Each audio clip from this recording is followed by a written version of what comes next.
ప్రభునందు ప్రియులైన మీకందరికీ యేసుక్రీస్తు ప్రభువారి నామంలో శుభవందనాలు తెలియజేస్తూ ఉన్నాం. దైవజనులు బ్రదర్ భక్త్ సింగ్ గారి పరిచర్యలో నుండి అలసిన వానిని ఊరడించు మాటలు. ఏప్రిల్ 21. పాతవి గతించెను, ఇదిగో క్రొత్తవాయెను. కొరింథీయులకు రాసిన 2వ పత్రిక 5వ అధ్యాయం 17వ వచనం.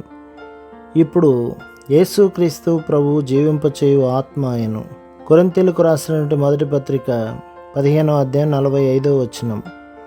నూతన వంశమునకు అనగా పరలోకపు వంశమునకు ఆయన శిరస్సై ఉన్నాడు. ఆయన దానిలోనికి మనలను తెచ్చెను. అందుచేతనే అపోస్తలుడైన పౌలు మనము మంటి నుండి పుట్టిన వాని పోలికను ధరించిన ప్రకారం పరలోక సంబంధి పోలికయు ధరింతుము అని చెప్పుచున్నాడు. కొరింథీయులకు రాసిన మొదటి పత్రిక 15వ అధ్యాయం 49వ వచనం. ఇది ఎంత గొప్ప మర్మము! మనం ఆయనను పోలియుందుము. దేవదూతలు కూడా మహిమాయుక్తమైన ఆయన ప్రతిరూపము మనలో నుండుటను చూచి ఆశ్చర్యపడుదురు. నిమిషములో ఒక రెప్పపాటున కడబోరం మ్రోగగానే మనమందరము మార్పు పొందుదము. బోరం మ్రోగును, అప్పుడు మృతులు అక్షయులుగా లేపబడుదురు, మనము మార్పు పొందుదము. కొరింథీయులకు రాసిన మొదటి పత్రిక 15వ అధ్యాయం 51-52 వచనాలు. అమర్త్యమైన మహిమాయుక్తమైన దేహములతో లేపబడుదుము. ఆ దినమున రక్షణ కార్యము మనలో సంపూర్ణమగును. మన మహిమా సౌందర్యములను చూచి దేవదూతలు కూడా ఆశ్చర్యపడుదురు.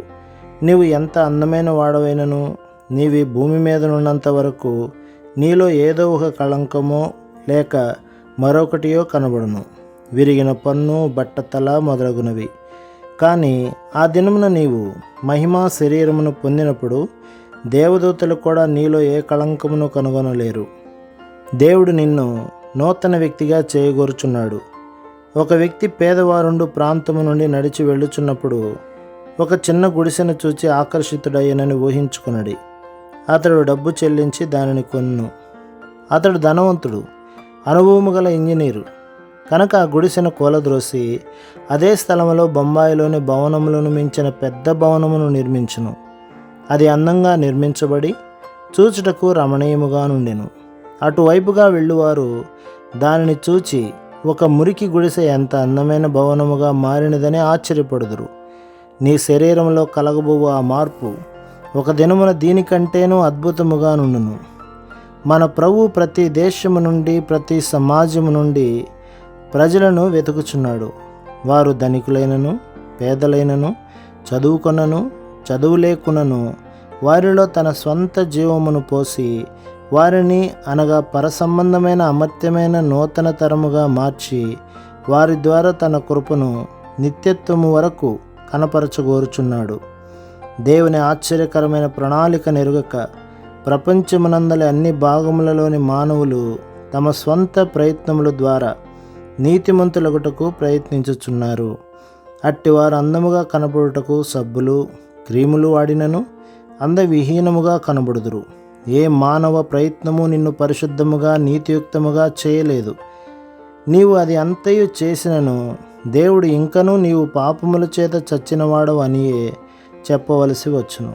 ఎఫెసీ పత్రిక 2వ అధ్యాయం 5వ వచనం.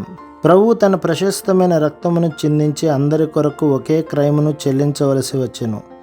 ఆయన శిలువ మరణం ద్వారా పాత సృష్టికి అంతము కలిగించెను. ఆయన పునరుత్థానం ద్వారా నూతన సృష్టికి ఆరంభం కలిగెను. ఎవరైతే యేసుక్రీస్తు ప్రభువును తమ రక్షకునిగా అంగీకరించిరో వారు నూతన సృష్టి. ఆ విధముగా మనము నూతన పురుషునిగా పిలువబడుచున్నాము. ఇదిగో సమస్తమును నూతనమైనవిగా చేయుచున్నాను. ప్రకటన గ్రంథం 21వ అధ్యాయం 5వ వచనం. మనలో మొదట కార్యము ఆరంభమగును. మనము నూతన హృదయము, నూతన మనస్సాక్షి, నూతన మనస్సు, నూతన స్వభావము, నూతన జ్ఞానము, నూతన మహిమ, నూతన అందము, నూతన బలము, నూతన ఆకలి దప్పిక, నూతనమైన పిలుపు, నూతనమైన పని, నూతన స్నేహితులు, నూతన తలంపులు, నూతన కోరికలు కలిగిందుము. కొరింథీయులకు రాసిన 2వ పత్రిక 5వ అధ్యాయం 17-18లలో చూచినట్లు సమస్తము క్రొత్తవాయెను.